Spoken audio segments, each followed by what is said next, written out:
বৃহস্পতিবার অন্তর্বর্তীকালীন সরকারের শপথ গ্রহণ হয়েছে। গতকাল দুপুরে হয়েছে দপ্তর বন্টন।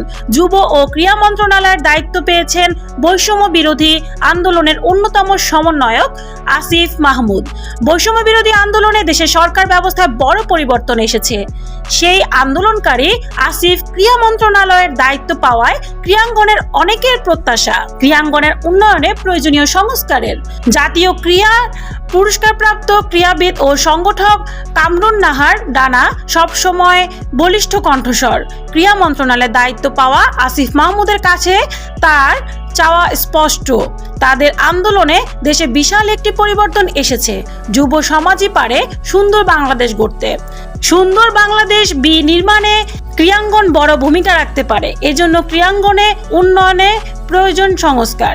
ক্রীড়াঙ্গনে কোনো ধরনের সংস্কার প্রয়োজন সেটাও সাবেক ক্রীড়াবিদ ও সংগঠক স্পষ্ট করেছেন।